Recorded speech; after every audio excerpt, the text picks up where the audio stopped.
Hello everyone, welcome back to GGN. This is part 3 for this news report today. I'm going to continue here. DHS built domestic surveillance tech into Predator drones, so that was probably part of the plan to begin with, right? So this is what we just went over. From Hollywood to Kansas, drones are flying under the radar, and they're part of the culture, as the one sheriff says. Well, of course they are, right? So they're already using them. They're using Hollywood and movies to dramatize them and glorify drones. And then we led off with this. Robot warriors, lethal machines, and they're coming of age. So the era of drone war, is already upon us. The era of robot wars could be fast approaching. It says they're talking about, of course, this X-47B that can fly a mission by itself with no involvement of a ground-based pilot. It's been like 2 months in the air. And they're talking about autonomous drones, which according to the professor says are more ethical as far as killing people and that, taking out targets. Sounds less like you're killing somebody when you just call them targets. There are missile systems like the Patriot that can identify and engage targets automatically. So it keeps going on here saying how it's going to help humans, right? This is one system by BAE, just a little local mom and pop company. Their aim is to create unmanned vehicles programmed to map an enemy hideout, allowing human soldiers to get vital intel or information about a building from a safe distance. So it makes soldiers safer. These robots will basically spread out. They'll go through the environment and map out what it looks like, so that by the time you have humans entering the building, you have a lot of intelligence about what's happening there. So it goes on here, and they're developing robots that can survey enemy hideouts. So he compares it to gunpowder. Every so often in history, you get technology that comes along that's a game changer, right? Like great things like gunpowder. There's things like a machine gun, the atomic bomb, all these great things that help produce human peace and stuff like that, and freedom. The mere thought that human beings would set about creating machines that they can set loose to kill each other, kill other human beings, I find repulsive, says Jody Williams. But yeah, of course, like we've already gone over this as far as singularity, which is that it's not going to be just humans using machines to kill other machines. It'll be the machines killing humans, and then we'll see how ethical it is then.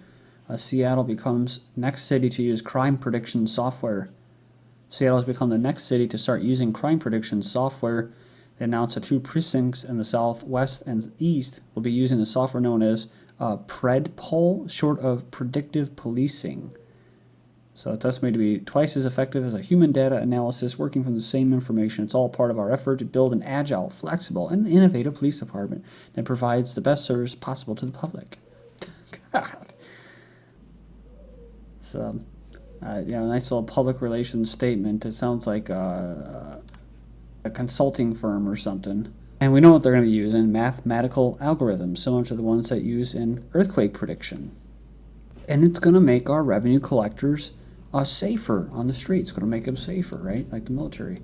K-12 student database will share information with private companies selling educational products and services. So it says, look check out the part in bold to see who's behind this database. Education Technology Conference this week in Austin, Texas will clang with bells and whistles as startups eagerly show off their latest wares. But the most influential new product may be the least flashy $100 million database built to chart the academic paths of public school students from kindergarten through high school. In operation just 3 months, the database already holds files on millions of children identified by name, address, and sometimes social security number. Learning disabilities are documented, test scores recorded, attendance noted. In some cases, they track the students' hobbies, career goals, and their attitudes towards school or indoctrination, and even homework completion. Local education officials retain legal control over their students' information, but federal law allows them to share the files and portion of the database with private companies selling educational products and services. Well, here's the whammy. The database is a joint project with the Bill and Melinda Gates Foundation, which provided most of the funding, the Carnegie Corporation of New York, and school officials from several states. Amplify Education, a division of Rupert Murdoch's News Corp, built the infrastructure over the past 18 months. Brown University creates first wireless implanted brain-computer interface. So Cryptagon says in a little comment, make sure the firewall is configured properly on that thing. Researchers at Brown University have succeeded in creating the first wireless, implantable, rechargeable, long-term brain-computer interface. The wireless BCIs have been implanted in pigs and monkeys for over 13 months without issue, and human subjects are next. something that most of you have already probably seen or heard of, these shock handcuffs. It says here, Handcuffs 2.0, will the restraints of the future have built-in shocks and sedation? But this, again, posted March of 2013. So it goes on here, says that it's called Apparatus and System for Augmented Detainee Restraint. What the heck does that mean? This handy new device can be configured to administer electrical shocks when certain predetermined conditions occur, as well as being activated by remote control. The patent application compares this function to the workings of a stun gun or a taser. So also the cuffs could potentially be configured to administer a liquid, a gas, a dye, an irritant, medication, sedative, a transdermal medication or transdermal enhancers. So it goes under chemical restraint, paralytic, and medication prescribed to the detainee in combinations thereof without directly involving human law enforcement officials, so they can be safer. Cuffs could also be programmed to work like an electric dog collar, shocking a detainee if he ventures outside a predetermined zone. But don't worry, before the cuffs do their thing, a little warning light will flash and the cuffs will beep. So this, remember the wearing those little ankle braces are kind of, you know, when you're on, what is it, you have to stay at home. I mean, that's the first step. The application includes a photo of the prototype, which suggests these cuffs are well past the concept stage and could soon be available to a cop near you. And another sheriff tells residents to arm themselves. Here's the video. You can go there and check it out. I'll post the link. It was one of the few public messages the sheriff has made concerning the recent crimes. So I believe this is in, North Carolina. So I remember the Wisconsin sheriff just told the residents to get in the game and arm themselves and defend themselves. Cops run into motorcyclists, threaten to ticket him because of braking too fast is against the law. So again, this is a video. You can go in and check it out. Las Vegas Metro rear ends John Paul Rosero and then blames him for braking when someone was behind him. At least 4 killed in separate shootings in the San Francisco Bay Area.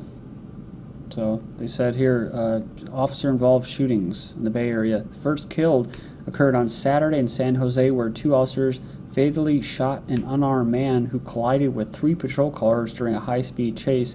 The officers said the man presented an imminent danger and was possibly armed. Then you got this, how budget cuts could affect you. And look at how the cuts could affect government operations near you. And you, I guess. But it says that automatic spending cuts took place last Friday.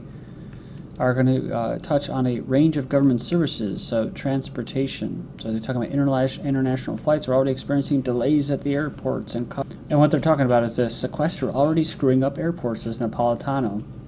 So it may take a while for a full impact of the sequester to hit Americans, but some people are already feeling the pain.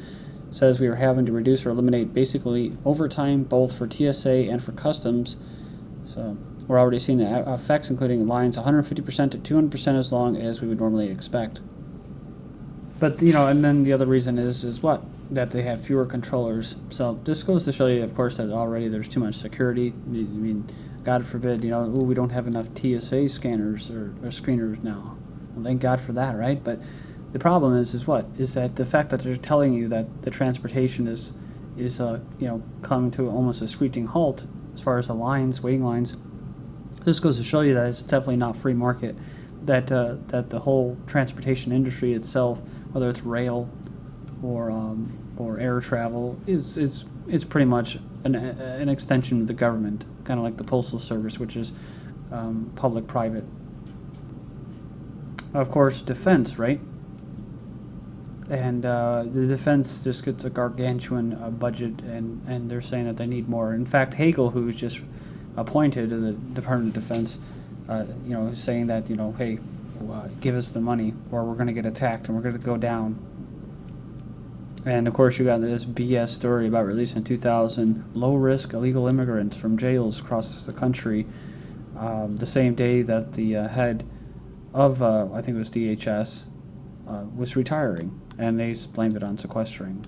Food safety, ooh, so the government who makes sure that your food is safe, even though they won't, as far as laws, like I said, I'm not really for this, but you got all these laws, so many freaking laws, and do you think they can't make a law? You think they can make a law to basically make companies say what is genetically modified and what isn't? No, they won't do that.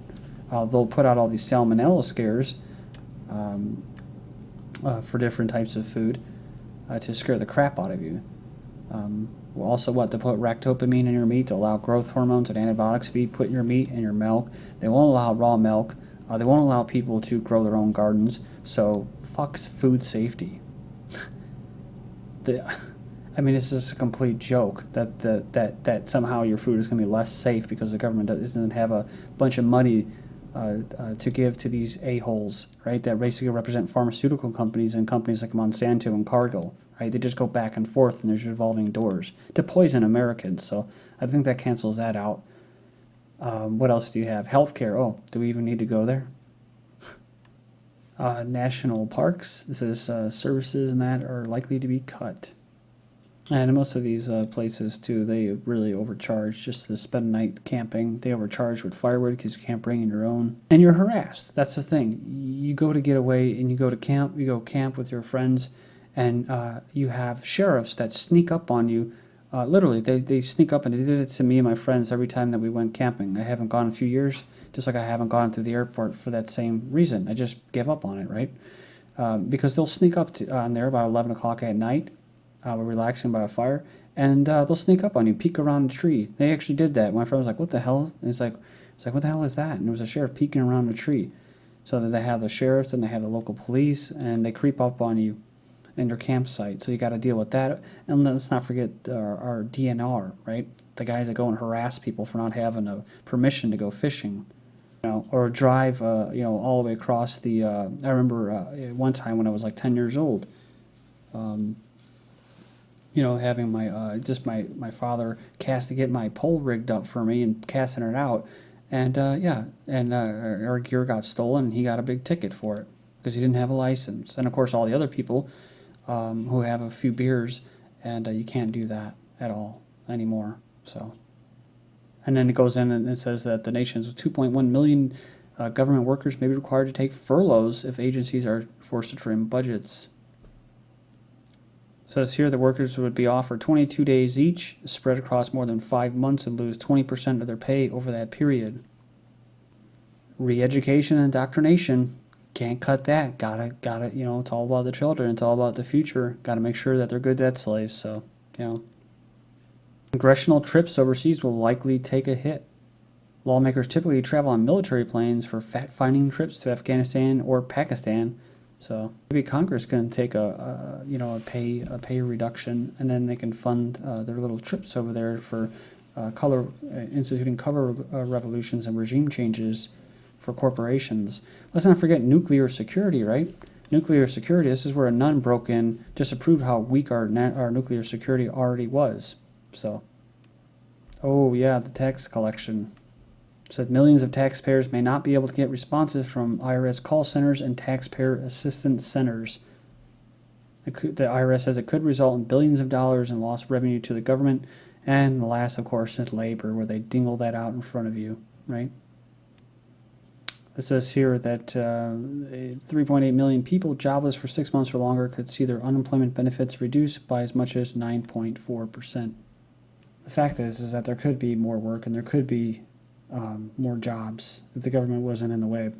And of course, they go on fewer occupational safety and health administration inspectors. So, it says here, so now work sites are going to be more dangerous, right?